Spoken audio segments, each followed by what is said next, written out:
Welcome, everyone. Welcome to Baker to Vegas 2023. This is the new team captains meeting. Welcome to all of you, to the family. This is quite the adventure, quite the trip that you have embarked on.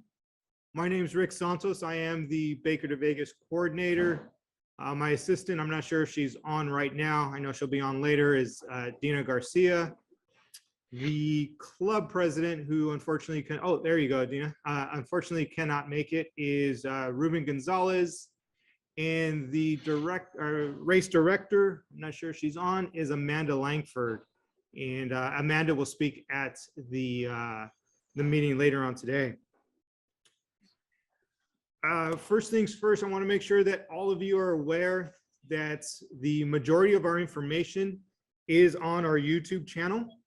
Currently, there is a video. There was a few team captains that were kind enough to take some time and create a video for you. So that video is on our YouTube channel, and it's kind of a walkthrough of their experience as team captain, some pitfalls to look out for, some encouraging words. So if you get the time, please take a few moments. I want to say it's about 20-30 minutes long. Go through and listen.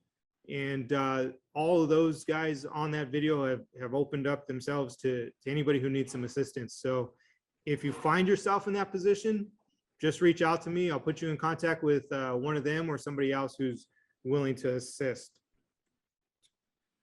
Also, one of the websites that you should be very familiar with, if you're not so already, is the bakervegas.net website. That website is going to have all the race information, as well as the rule book. And that rule book was rewritten this year. There are some changes that we'll go over in the later meeting, but it's important that you go through that rule book and familiarize yourself with those rules, as well as your staff. With that being said, we're going to kind of hop into some stuff that I have here that I think can be of some benefit to first-time captains. And then what we'll do is we'll open it up for questions at the end. So just keep yourself muted for right now. And then after I go through my short little agenda here, we'll open it up to you guys and fill in the blanks. First things in regarding putting the team together is ask for help. Some can do it alone, and it has been done. However, it is not highly encouraged. The reason being is there's a tremendous amount of work to be done, especially on race weekend. You can use more help, the better.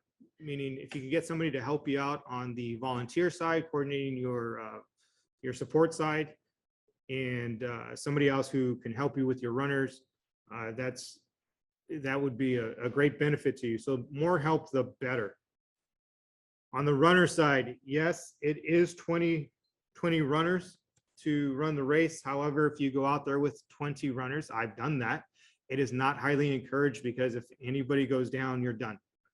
And sometimes people try and cheat the desert, and that's not a good idea, and they fall out. So it's highly encouraged that you have alternates. 5 is great. If you can get more than that, that's even better.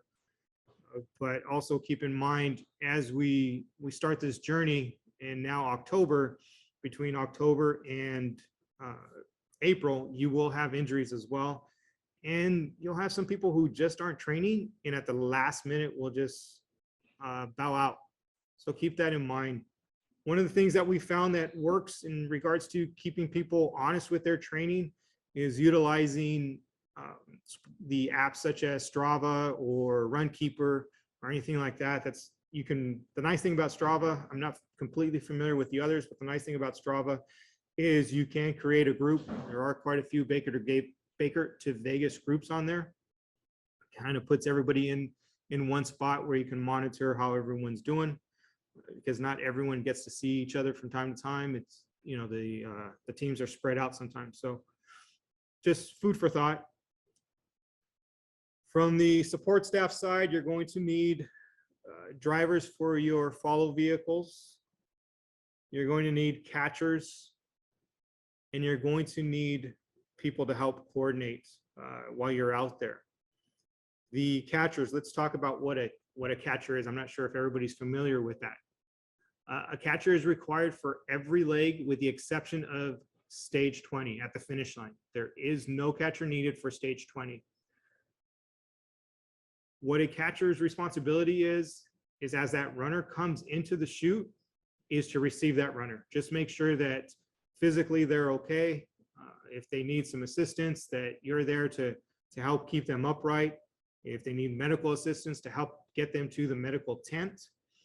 You're also there to ensure that they can find their way back to their vehicle, that they have water at nighttime, maybe a blanket, depending upon what the weather is like. You are responsible for that individual. If you do not have a catcher at a leg, that is a penalty. And it's spelled out for you, like I said, in the rule book. But catchers are very important. And having just one or two is that's a tough call for somebody to be out on that course all night. Our team will generally run 4 or 5 catchers. And even with that, it's pretty difficult. Sometimes if your runner is going out with family member can be a catcher. It doesn't have to be part of your department, doesn't have to be sworn or anything like that. It can be just a family member who's out there supporting their loved one and just as they're at the finish line. There are some requirements in that they have to have a vest and the number across their chest, but that number can be written on a white piece of paper. It doesn't necessarily have to have a bib. The drivers for your follow vehicles, we highly encourage a driver as well as a navigator. That way you have 2 people in the van at minimum at all times.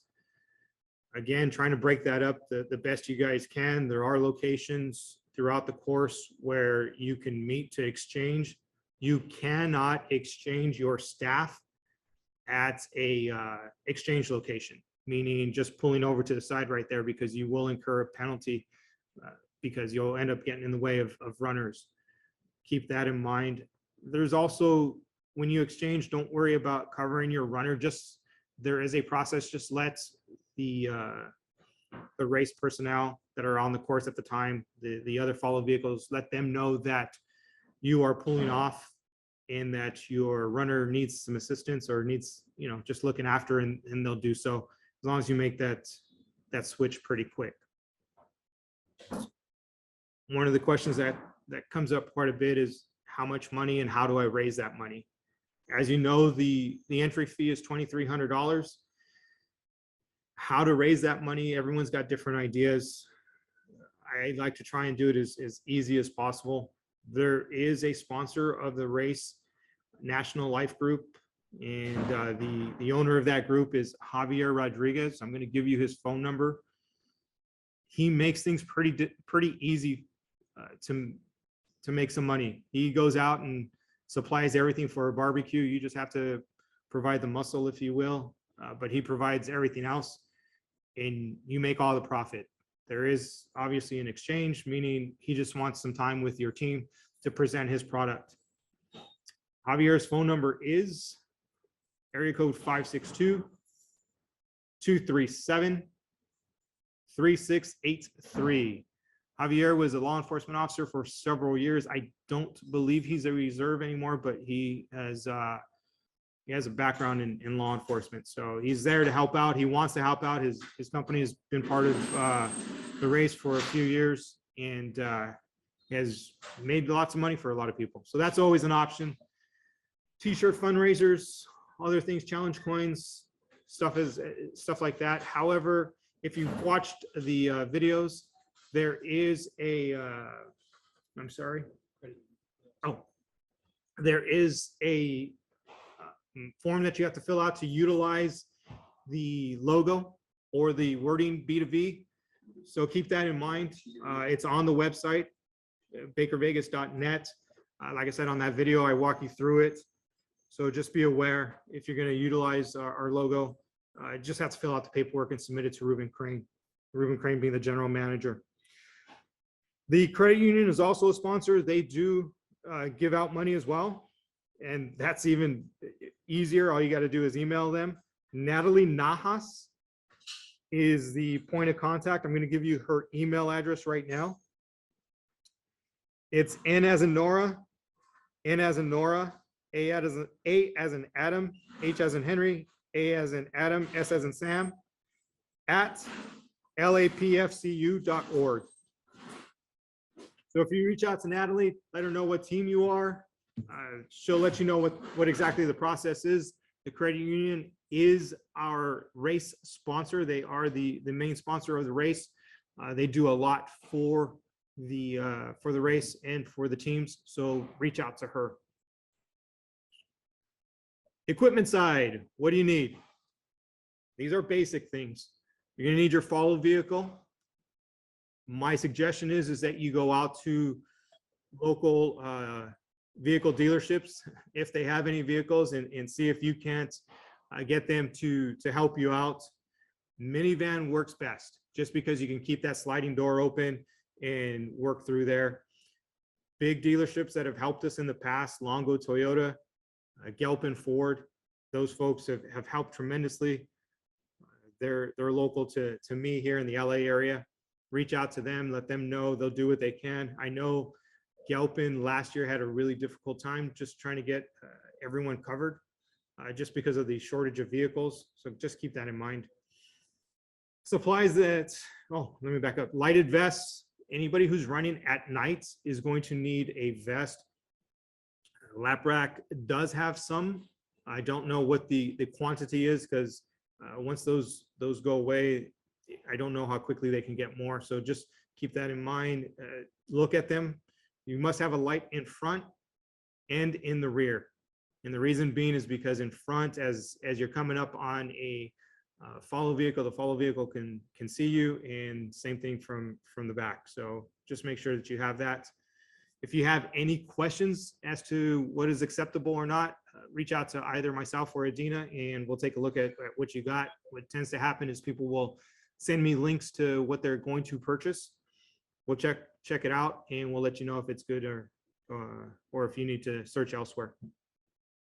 Supplies for the van: water, other drinks that your runners or your van staff might want. Make sure that you have a way for them to refuel their follow vehicles, whether it's you reimbursing them for money that's coming out of their pockets, or if you have gas cards. There's only a couple of gas stations in Pahrump. I don't know exactly which ones they are. If you want to do that research, you can get them gas cards. The caution runner ahead sign is something that you're going to need, and that is in the rule book as far as the dimensions go. And an amber rotating light. It's highly suggested that you have more than one in your vehicle, and the reason being just in case that one breaks. You can, and it's very simple. It's not a high-tech light. Some of the other stuff that you see on some follow vehicles are completely optional. The big overheads and things that they have are optional, but as long as you have a rotating amber light, you're good. Radios, few different options you have, but what you want to know for sure are cell phones don't get the best service out there. If you have AT&T, you might have decent course coverage. Verizon will cover you for the first part of the course, meaning 1 through 4-ish. 4.5 through 9 is hit and miss. So just understand that. And then on the backside, once you get to about 15, 16, 17, you're pretty well covered, as well as through Pahrump. FRS radios, which are your average walkie-talkies, they're hit and miss as well. I know they're supposed to be about a mile radius, but just understand that they may not work. I've had them and been standing, I don't know, less than a few yards from somebody, and they not be able to hear me. So just understand that. There are rental radios available. We do have sponsors that rent radios, and they make it pretty easy for you. I don't know what the pricing is. You'd have to reach out to them, but they do make the pickup and drop off relatively easy for those of you who are interested. And we'll have that information on our website, again, at that bakervegas.net website. And as the team captain meetings continue, they'll probably jump on or send me some information to push out to y'all. Runner placement, keeping runners motivated and accountable. We've kind of touched on that as well. I'm going to ask as we get closer for an overall time. And the only way you're going to be able to guess that is by knowing what your runner's abilities are. And that's pretty important, because if you give me a time that is unrealistic on either end, you're going to find the race very tough. And what I mean by that is, if you're faster and you give me a really slow time throughout the race, we're going to stop you, because the other stages aren't ready to go. We have a set time, which each stage is going to open up. And as you submit your overall times, that's how we set up your start time. And vice versa. If you give me a time that is really fast, but you're nowhere close to that, you're really slow, you may not make it through the entire course. So placing your runners and knowing their abilities is extremely important. It's also important so that way they don't get hurt. Know which ones are the tough legs. The ones that come to mind immediately are 3, 4, 7, 15, 14. Those are the tough ones that pop into my head immediately. Not that any of them are extremely easy, because again, even on leg 2, which is 4 miles, relatively flat, it could be anywhere from, I don't know, 85 degrees to 105 degrees. Just depends on what God calls up that day. So just know that. Selecting a category, you guys have reached out. Some of you have reached out and said, hey, I don't know where to place, or I've chosen such and such category, but I'm not sure if we fit that. Don't worry about that just yet. Just start thinking about it. Look through the categories. They're in the rule book. They're also on the registration website. Utilize that information, look through, see where your team fits, whether it's all sworn or if it's a combination of both sworn and civilian. Make sure you choose that proper category that relates to your personnel, and then we can change it up. However, once I will let you guys know when that date is. Once that date is set, you have to stay in that category. So just be aware of that. Generally speaking, top 50% get mugs. And I say generally because the only caveat to that is if we have mass changes at the end that screw up the percentages, then, you know, we have to work through that. So the top 50% may not get a mug. And if you're one of those teams where, hey, you were in a division that was all sworn, and a week before the race, you come to me and say, hey, I had to throw in some civilians. We want you to run. We're not going to forbid you from running, but we would have to change your category, and you wouldn't be eligible for any of the hardware just because of that late change. Transportation of runners on race day. The misconception sometimes by those who have not participated in the past is, hey, I just got to take the 15 and get off and I'm at the start line. It's actually quite a drive from the 15 freeway to the start line. It's probably about a good 35 minutes, maybe 40-minute drive. And so keep that in mind and how you're going to get your runners out there. If you're going to take them out as a group or if they're going to go out individually, just make sure that you have the conversation with them. Also coming from the backside from Vegas into the course, sometimes they feel like, hey, it's an open road, which we shouldn't feel that way, but they sometimes feel like, hey, I can get through there. It's not easy. There's a lot of traffic on race day, a lot of slow traffic, and I prefer it that way, and we'll cover more of that in the other meeting, but just be aware. The run plan, putting your run plan together and placing your runners, again, part of that is knowing your runners' abilities, placement of your runners. We're going to have that come race week. You're going to have to make all that decision. So you do have some time. You're going to have to place your runners in that registration website, and I'll create a video for you on exactly how to do that. But just make sure that, you know, as you go through and you see who your runners are and you see how their times are and you see what their strengths and weaknesses are, you kind of start plotting where you might want to put them. And if you're not sure where, you know, what the legs look like, they are the descriptions are posted, number one, in the rule book and also on the registration website. I will work on the maps, the elevation charts for the legs. I will get those out as soon as I can get them made. Run plan also consists of, hey, you might want to have all your runners' information put together when you get out on that race course, meaning contact information, the time that they're supposed to receive the baton, who their catcher is. That way, everyone on the team knows who's out there and what time they're supposed to get that baton. It makes things a little bit easier, a lot less chaotic. And the nice thing that we tried out last year and seemed to work until it didn't, but I've been assured that it will work this year, is receiving text messages. So every time your team crosses their stage, you should receive an alert. Now, the only problem is if you're out on the course and you don't have connectivity, cell phone connectivity, you're not going to receive those alerts. But if you are in range, you should start receiving those alerts. That was a ton of information that I threw at you guys pretty quickly. So now I'm going to open it up to questions. So if you can unmute yourself and present your question, I will see if we can't get it answered.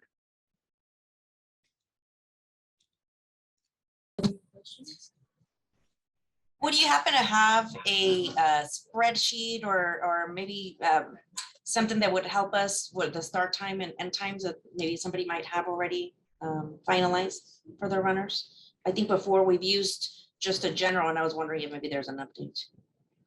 So are you referring to set up your runners, just kind of a spreadsheet, or are you talking about placement within the system? Correct. Placement. No, like a list of your runners, like the one you mentioned at the day of, like as you're finalizing, like a list of your start times and end times, something like that. We have something, but I think we could probably use something a little bit more organized. Okay. Send me an email with your info, and I will send you what I have. And I'll also reach out to a few team captains and see if they'll share their information as well. I have one that I use for my teams in the past. It works pretty well for us, but again, we're a pretty basic team, not anything wazoo, but I'll send it out to you. Sure. Perfect. Thank you. Mm-hmm. Anybody else? Yes, I actually have a question. I wanted to find out if there was any kind of standard sponsorship letter to like pass out or to request any type of sponsorship for fundraising for the Bigger to Biggest run. The answer would be no, and I think you're better served creating a letter from your own agency, because most companies are going to look for, or hopefully they want a return on investment, meaning they get a tax write-off. And the LAPRAC is not a 501c3. They are a nonprofit, but it's a different category. So if your station fund or somebody else is a 501c3, if you can create that letter, you're better served that way. So that actually helps them out a little bit more if you have a nonprofit within your organization that is willing to put that together. Got it. Thank you. Mm-hmm. Anything else?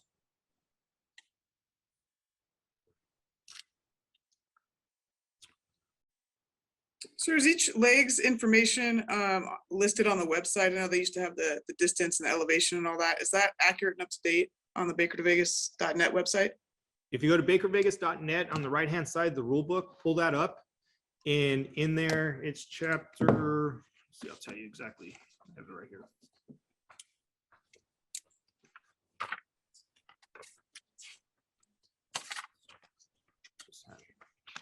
Course description is on page 23. And I have the description of all the stages with their difficulty rating. I just don't have the elevation charts just yet. Okay, great. Thank you. Mm-hmm. Oh, one thing that I forgot to mention, if you're not aware, so two things actually. How we choose volunteer positions is based upon how quickly you pay. So when we open up payment, you pay today and you want, you're the first one to pay, and you want your, volunteer to, I don't know, whatever they've done in the past, or if you haven't done anything, best assignment available, then they get that position automatically. The later you pay, I hate to say the worst position, the less desirable, there you go, the less desirable position they'll end up with. So please understand that. And then also, if you weren't aware, you need to supply a volunteer to the race for race weekend. And it's generally an 8 to 12 hour shift out on the race course. And there's various things. It used to be sworn only. It does not have to be, it does not have to be sworn anymore. It can just be anybody that you send us. But keep in mind, if they do not show up, you are disqualified. And all of that is laid out for you in the rule book. There is a question regarding drones. No drones at all. You will be disqualified and removed from the race until the board decides you can come back. That is a big no-no. And there is an airport close by. There's all kinds of liability things. And we are very blessed to be able to continue to have this race out on the course.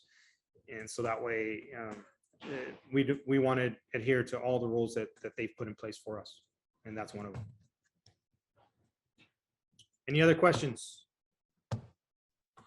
Actually, yes. Another question is in regards to earlier you mentioned about utilizing the logo, the LAPRAC logo. That's like you're signing like a waiver in order to use the logo to put on like shirts and stuff like that? Correct. Not the actual official logo, but the wording Baker to Vegas, B2V, anything such as that, the snake, things of that nature have to run through LAPRAC. And Okay. it's on the website. Like I said, I put it in one of the videos. If you guys subscribe to that channel, I highly suggest it because I'm putting out content constantly. So that way it makes that's my goal, is to make your job easier. But if you go to bakervegas.net, it's under Team Captain. Click on that drop down, and about halfway through, it's called Trademark Agreement. You can either print out the form and submit it, or you can submit it online and download the file. So upload the file. So if our department or our team's creating a logo, in order to use B2V or the Baker to Vegas or whatnot, we have to fill out that information in order to create a logo, then submit the logo for approval. Correct? Correct. Yes. Got And it's very simple. We're not trying to make things hard for you. Just obviously when, proprietary rights, we want to just make sure that, it's not going on anything inappropriate. That's all. Okay. Now, in regards to sponsorship, are we able to utilize the sponsors like on our vehicles and stuff like that, the ones that are 100%. sponsoring us? Absolutely. Yeah, Thank you. if they want you to go out there with a wrap on it from, whatever dealership, hey, knock yourself out, or whatever tactical company or whatever that's sponsoring you guys, 100%, no problem. Thank you. Question, Rick. Yes. Can you share the information on how you can pay for the registration fee online? We're going to cover that in the next meeting at 10 o'clock. We're going to actually walk you through the process. So I'm going to show you exactly how to do it, because you'll have a couple different options. All right, thank you.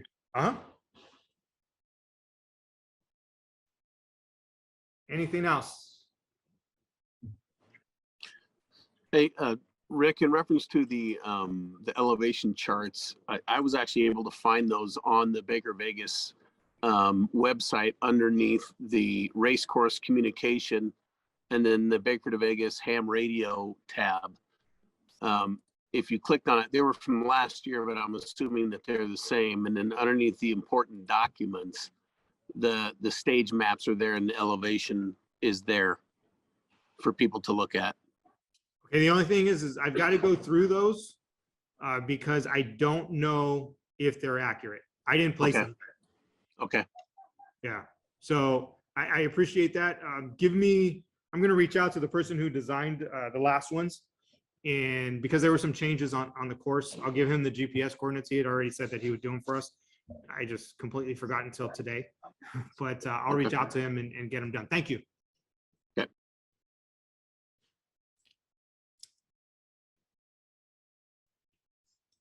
Any other questions, guys? Now's the time. In regards to the FRS radios, now is it any type of FRS radio that can be utilized that has possible good reception out there, can be utilized to communicate with the other vans? Yes. You will be required to have at least one radio in your vehicle, and that's to monitor the race frequency and to communicate with the other follow vehicles. If you choose not to have any more radios, that's on you, but at minimum, you will have at least one FRS or one of the radios that you rent. Yes, and there is a communications form that needs to be filled out. It's very simple. You know, it's not hard. And I say that because I was able to figure it out. It's pretty straightforward, and that's really the only requirement. Thank you.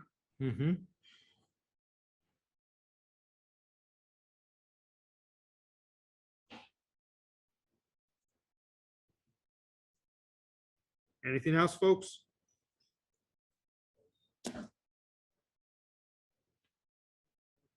Nonprofit status and funding goes from Baker to Vegas.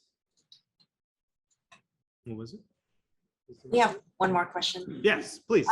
What is the earliest that we would be expected to arrive in town? Thursday or Friday? As far as like check-ins, I don't know. Okay, check-in's gonna be on Friday night. Okay. So Friday night, somebody has to be there to check in your team. Okay. At the Rio. Good question.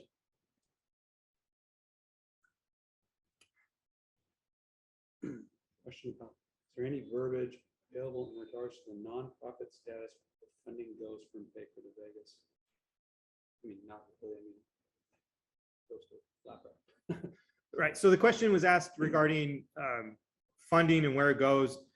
Somebody had once asked me, is it accurate to say that it goes to fallen officers to support fallen officers or something to that effect? And that's not accurate. So LAPRAC is the company that runs Baker to Vegas, the Los Angeles Police Revolver and Athletic Company. They are a private industry. They do have nonprofit status. However, the money that is made from the race goes back into the company. So it doesn't necessarily go to any organizations outside of them. They are a nonprofit that makes a profit that is allowed. This is our fundraiser. Yes, essentially it's LAPRAC's fundraiser to fund the club, you know, throughout the year. So I'm hoping that helps whomever asked that question.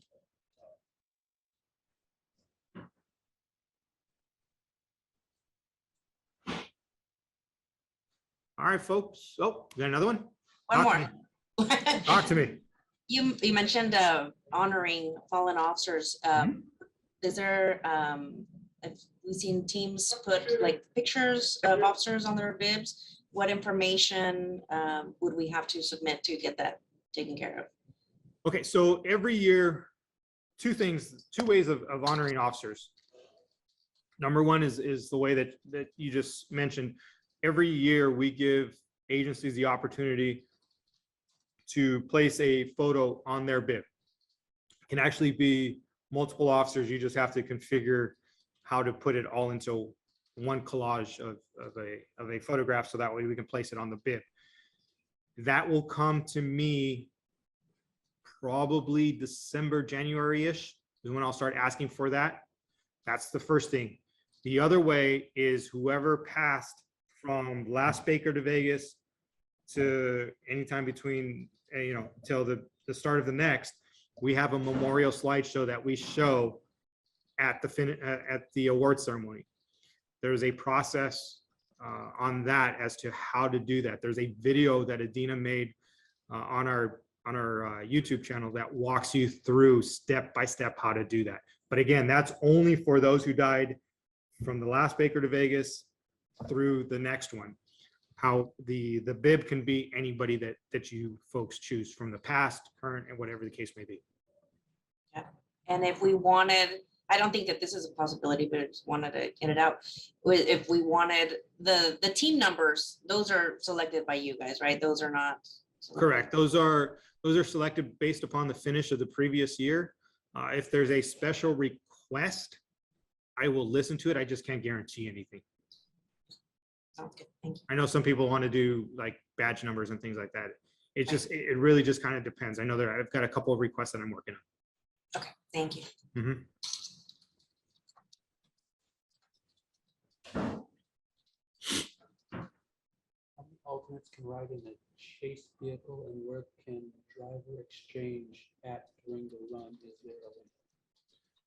Okay, so how many people can fit in a van? I don't know. It depends how big they are. Truly, it just kind of depends. The advantage of having your alternate in the van is if your runner goes down, they're obviously there. They can grab the baton and they continue to run while your staff will take care of the downed runner. The disadvantage is if I get to, let's say, stage 5, my runner doesn't show up. If I have an alternate who's floating around, I can get that alternate to stage 5 prior to the baton coming in, and that person can register as the runner, and there's no penalty for that. Now they can jump out of the van and do that as well. It just takes a little bit longer. Hopefully I made a little bit of sense on that one. If I have a replacement runner, it doesn't, a replacement meaning that runner never started their leg, and I as a replacement check in at that stage and I run with a white bib, no penalty. And the person who didn't show up can run any other stage if they show back up and you still want them to run. If I go in for somebody who fell out and I'm running with a yellow bib, that is a downed runner and you receive a penalty for that. So again, there's advantages and disadvantages to having runners in the follow vehicle. We've done both. So it's just kind of up to you. And there was another part of that question or no? Did I answer it? I think they were asking about where they can do driver. Oh, the exchanges. Exchange points. Yeah.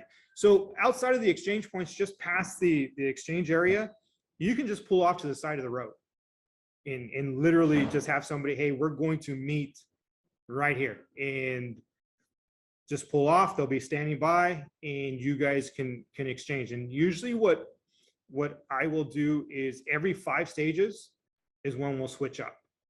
So that way nobody's in the van for too long, because it does get pretty tedious driving at, 2-3 miles an hour. So, but again, not everyone's afforded that opportunity. I've had people, and they won't talk to me anymore, where I've had them drive half the course. It sucks, but you do what you got to do. Is there an APRS network available for tracking team following? APRS. Wow. I'm not sure what that means. So is there a way to track the follow vehicle? No, outside of just normal GPS and somebody who's got their phone on, I don't know that there is. Are there any restrictions on follow vehicles, like size? Yes, there are restrictions. They are in the rule book in the follow vehicle section. Team vehicle rules is the section that it's called, and it starts on page 14.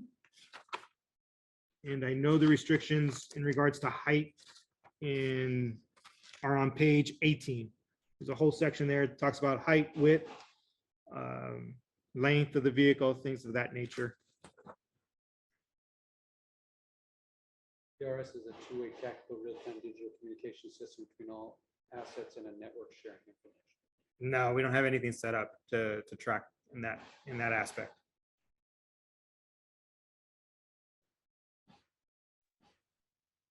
When will the chase vehicles be inspected for all the proper gear? Good question. Follow vehicles will be checked the morning of the race when you drive out. So let's say your start time is 8 o'clock. Your follow vehicle should be at follow vehicle check-in by 07. and somebody will check, make sure that all of your equipment is there, that you have everything, and that it's all set up properly. And your runner at stage 1 will not be able to start until your follow vehicle gets checked off.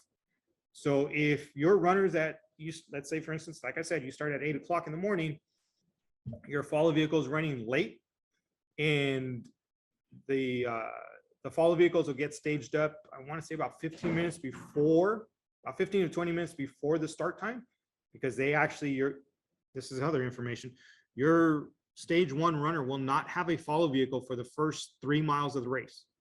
We'll have water, we'll have people out there watching over them, but they won't have a follow vehicle because the follow vehicles will be staged down the road. And we do that so that way we don't have a whole bunch of traffic at the beginning of the race. So if your follow vehicle doesn't make that and they're not there till 8:10, there is no penalty, but your runner is standing there at the start line till 8:10, 8:12, 8:15, whatever, however long it takes for your vehicle to get checked in and set up. So just FYI.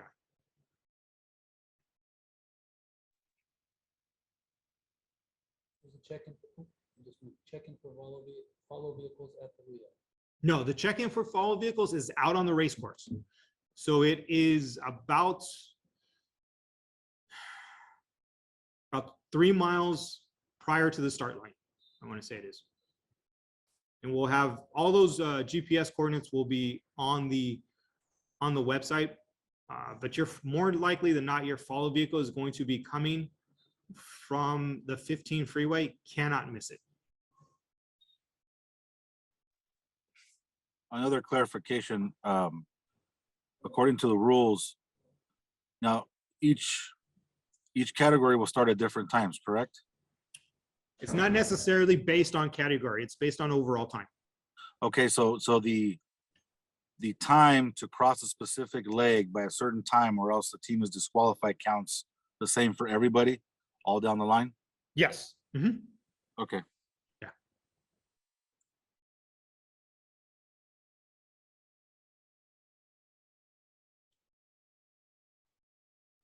We good? All right, folks.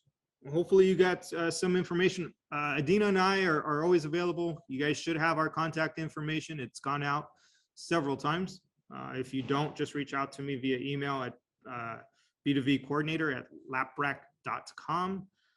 I'll get you all of our contact information, and anything you guys need, we're here for you guys to help you guys out. We understand, it can be a little nerve-wracking being a first-time team captain. We're here to make sure that we do what we can to make it just a little bit easier for you. Just real quick, one came in, one final comment on it. Someone asked about, is it recommended to have first aid kits, trauma kits, or AED kit in your vehicle? I answered on the text, yes, but you want to talk real quick about AED, Sure. posting it on your vehicle? So 2 things. Number 1, first aid kit is mandatory. There is a checklist of items that you need to have, and that checklist is on the bakervegas.net website. If it's not there for some reason, I will make sure that it gets posted somewhere that you guys can find it easily. In regards to the AED, so AEDs are highly encouraged. True story, for those of you who aren't aware, in either 18 or 19, one of those 2 years, we had somebody go down. And the only reason, and I know this because I spoke with our medical staff, the only reason why that individual is still alive is because for whatever reason, there was an AED in their follow vehicle and they got out and they knew how to use it. So we highly encourage teams to take out an AED.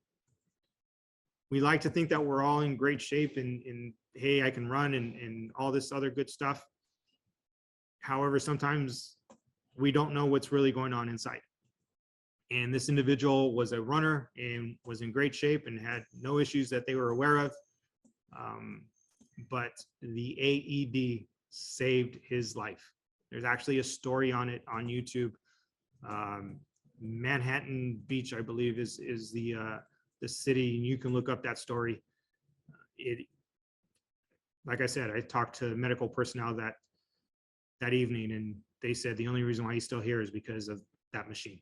So if you have one, we give you the sticker to put the sticker on the side of your vehicle and make sure that everyone knows that you got one. It's highly encouraged, but at minimum, yes, a first aid kit is mandatory.